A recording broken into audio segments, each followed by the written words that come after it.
नमस्कार, प्रभा साक्षी पॉडकास्ट में आप सभी का स्वागत है। आज के इस पॉडकास्ट में बात करेंगे कि पहले चरण की वोटिंग से ठीक पहले फंस गए भूपेश बघेल। ईडी ने लगाया सट्टेबाजों से 508 करोड़ रुपए लेने का आरोप। तो आइए सुनते हैं आज के इस पॉडकास्ट को। लेकिन उससे पहले अगर आपने हमारे चैनल को सब्सक्राइब नहीं किया है तो जरूर कर लें, ताकि आप रोज ऐसे ही इंटरेस्टिंग और जानकारीपूर्ण पॉडकास्ट सुन सकें। छत्तीसगढ़ के मुख्यमंत्री भूपेश बघेल पर सट्टेबाजों से कथित रूप से 508 करोड़ रुपए ले लिए जाने का आरोप लगने से राज्य की राजनीति में भूचाल आ गया है। छत्तीसगढ़ में पहले चरण के मतदान से ठीक पहले किए गए इस दावे से जहां कांग्रेस सत्ते में आ गई है, वहीं भाजपा ने अपना हमलावर रुख और तेज कर दिया है। हम आपको बता दें कि प्रवर्तन निदेशालय ने दावा किया है कि फॉरेंसिक विश्लेषण और पैसों का लेन देन करने वाले एक व्यक्ति के बयान में चौंकाने वाले आरोप सामने आए हैं कि महादेव सट्टेबाजी ऐप के प्रवर्तक छत्तीसगढ़ के मुख्यमंत्री भूपेश बघेल को अब तक 508 करोड़ रुपए का भुगतान कर चुके हैं। ईडी ने कहा है कि यह जांच का विषय है। स्मृति ईरानी ने घेरा। इसके बाद आज सुबह छत्तीसगढ़ के मुख्यमंत्री को घेरते हुए केंद्रीय मंत्री स्मृति ईरानी ने कहा कि भूपेश बघेल के खिलाफ कुछ चौंका देने वाले तथ्य देश के सामने प्रस्तुत हुए हैं। उन्होंने कहा कि मैं आज कुछ प्रश्न पूछना चाहती हूं कि क्या यह सत्य है कि छत्तीसगढ़ में कांग्रेस के नेताओं को शुभम सोनी के माध्यम से असीम दास पैसा पहुंचाते थे। स्मृति ईरानी ने पूछा कि क्या यह सत्य है कि शुभम सोनी के एक वॉइस मैसेज के माध्यम से असीम दास को यह आदेश दिया गया कि वो रायपुर जाएं और भूपेश बघेल को चुनाव के खर्चे के लिए पैसा दें। मुख्यमंत्री भूपेश बघेल की सफाई। दूसरी ओर छत्तीसगढ़ के मुख्यमंत्री भूपेश बघेल ने ईडी पर राज्य में विधानसभा चुनाव से पहले उनकी छवि धूमिल करने का दुर्भावनापूर्ण प्रयास करने का आरोप लगाया है। बघेल ने प्रधानमंत्री नरेंद्र मोदी और केंद्रीय गृह मंत्री अमित शाह पर राज्य में कांग्रेस से मुकाबला करने में विफल रहने के बाद केंद्रीय जांच एजेंसियों का सहारा लेने का आरोप लगाया। बघेल ने एक सोशल मीडिया पोस्ट में लिखा, जैसा कि मैंने पहले कहा है कि Bharatiya Janata party ED, IT, DRI और सीबीआई जैसी एजेंसियों के सहारे छत्तीसगढ़ का चुनाव लड़ना चाहती है।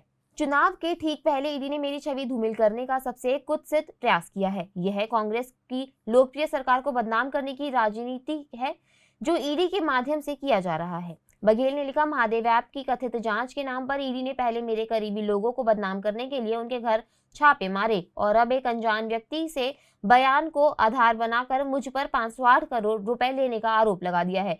ईडी की चालाकी देखिए कि उस व्यक्ति का बयान जाहिर करने के बाद एक छोटे से वाक्य में लिख दिया है कि बयान जांच का विषय है।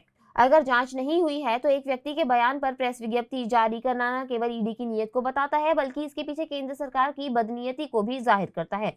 मुख्यमंत्री ने पोस्ट में लिखा, इस समय राज्य में चुनाव हो रहे हैं, सब कुछ निर्वाचन आयोग के हाथों में है। पुलिस के अलावा केंद्रीय रिजर्व पुलिस बल के जवान जांच कर रहे हैं। ऐसे में सवाल यह उठता है कि इतनी बड़ी रकम लेकर लोग किस तरह छत्तीसगढ़ पहुंच पा रहे हैं।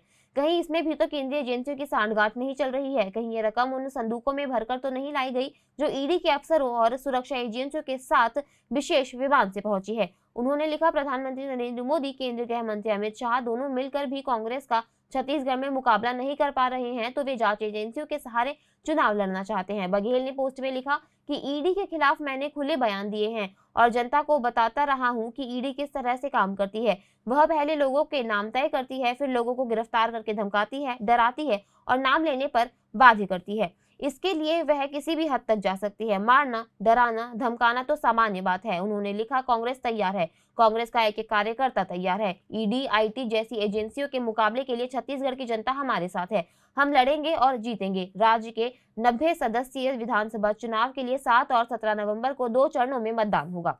ईडी के आरोप। जहां तक ईडी के आरोप की बात है तो आपको बता दें कि प्रवर्तन निदेशालय ने दावा किया है कि फॉरेंसिक विश्लेषण और पैसों का लेन देन करने वाले एक व्यक्ति के बयान में चौंकाने वाले आरोप सामने आए हैं कि महादेव सट्टेबाजी ऐप के प्रवर्तक छत्तीसगढ़ के मुख्यमंत्री भूपेश बघेल को अब तक 508 करोड़ रुपए का भुगतान कर चुके हैं। हम आपको बता दें कि एजेंसी चुनाव वाले राज्य छत्तीसगढ़ में पैसे का लेन देन करने वाले असीम दास के पास से 5.39 करोड़ रुपए बरामद करने के बाद उसे रायपुर से गिरफ्तार कर चुकी है। ईडी ने कहा है कि ऐप के प्रवर्तकों ने विशेष रूप से सत्तारूढ़ कांग्रेस पार्टी के लिए चुनावी खर्चों के लिए बड़ी मात्रा में नकदी पहुंचाने को लेकर असीम दास को कथित तौर पर यूएई से भेजा था।